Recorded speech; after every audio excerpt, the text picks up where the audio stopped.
रायगड, महाराष्ट्रासह देश विदेशातील ताज्या बातम्या पाहण्यासाठी मॅक्स इंडिया लाईव्ह चॅनलला सबस्क्राईब करा आणि बेल आयकॉन दाबायला विसरू नका.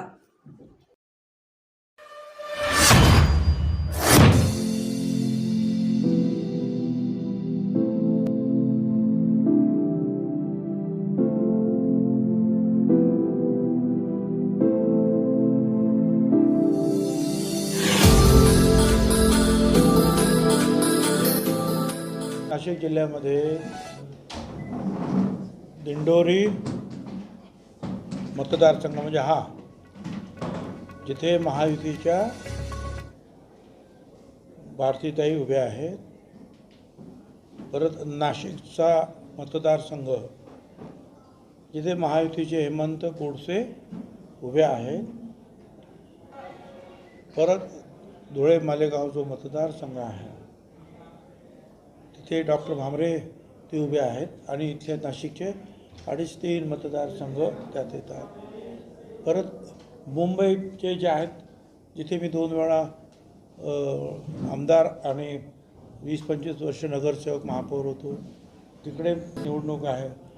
तर अशा अनेक ठिकाणी उद्या निवडणुका एकाच वेळेला आहेत. महाराष्ट्रामध्ये ही शेवटची फेज आहे आणि त्या सगळ्या ठिकाणी जे आहे लक्ष द्यावं लागतं आहे, बोलावं लागतं आहे. कुठे काही अडचणी आहेत, कुठे काही शंका कुशंका आहेत, त्या सगळ्या सोडवाव्या लागतात. काही वेळेला प्रत्यक्ष प्रचार फेरीमध्ये जावं लागतं, जाहीर सभांमध्ये जावं लागतं. मग मोदी साहेबांचे असेल, ते गडकरी साहेबांचे असेल, प्रचार फेऱ्यासुद्धा आपण पाहिल्या. तर अशा रीतीनं म्हणजे जिथं जिथं काही ठिकाणी पंकज भाऊ जातात, काही ठिकाणी आमचे इतर कार्यकर्ते आहेत, अध्यक्ष वगैरे ते जातात आणि अशा रीतीनं जे आहे प्रचार आम्ही या सगळ्याच्यात केला आहे.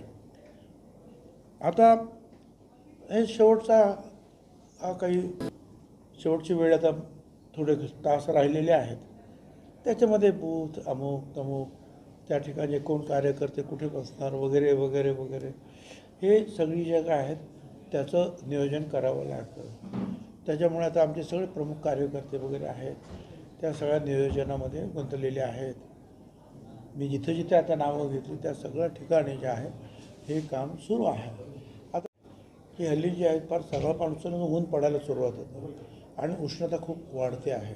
मग दुपारचं तर कोणी बाहेर पडायला सुद्धा मागत नाही आणि मग त्या जी लाईन लागते त्याच्यामध्ये फार मोठी अडचण होते.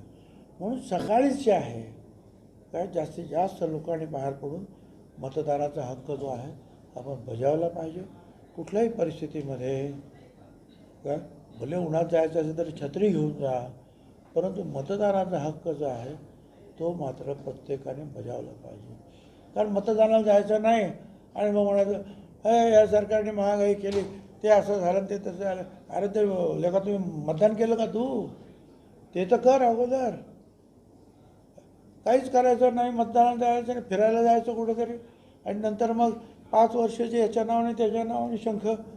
माझी विनंती आहे की बाबासाहेब आंबेडकरांनी जो हक्क दिलेला आहे, 1 मत प्रत्येकाला, टाटाला 1 मत, बिर्लाला 1 मत आणि आमच्या झोपडपट्टीमध्ये गरीब बांधवाला सुद्धा 1 मत, हिंदूला 1 मत, मुसलमानांना 1 मत. त्या मताचा उपयोग करा आणि आपल्याला जो योग्य वाटेल सगळ्यांनी प्रचार केलेला आहे. आता मी म्हणणार महायुतीच्याच उमेदवारांना निवडून द्या, परंतु हे लोकशाही आहे, त्याच्यामध्ये तुम्हाला वाटलं दुसरं काय त्याप्रमाणे सुद्धा पण मतदान करा असं माझं म्हणणं आहे. कारण नंतर लोक म्हणतात काय लोकशाही, 50% सुद्धा मतदान होत नाही आणि मग ही कसली लोकशाही, असे प्रश्न जे आहेत सगळीकडे विचारले जातात.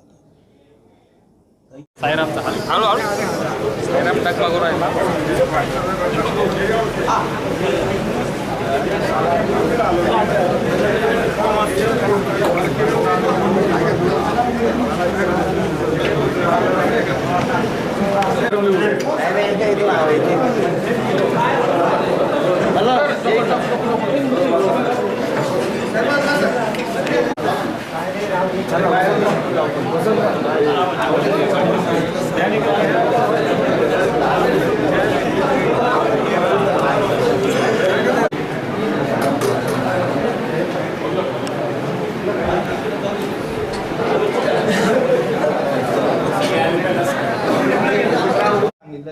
अन्नाचा शिदा हा मुस्लिम सणाला पण दिला जातो म्हणून, पण असं त्यांना आजपर्यंत नाही, मिळालं असं आहे की मागच्या वेळा तर मी वाटणार होतो, परंतु तुम्हाला माहिती आहे की ते हे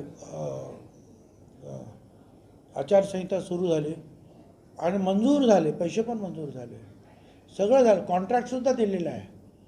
आचारसंहितेमध्ये आपण वाटू शकलो नाही.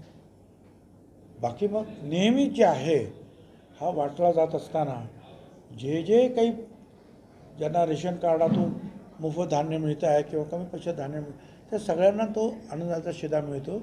तो दलितांना मिळतो, तो मुसलमानांना मिळतो, हिंदूंना मिळतो, ओबीसींना मिळतो, सगळ्यांना मिळतो. आता हे काय करायचं, कारण माही आम्ही वाटू शकलो नाही, परंतु वर्क ऑर्डर तर दिलेली आहे. आता ही ज्या वेळेला आचारसंहिता उठेल त्यावेळेला मंत्रिमंडळामध्ये आम्ही याचा विचार करू की आता काय करायचं. नाही.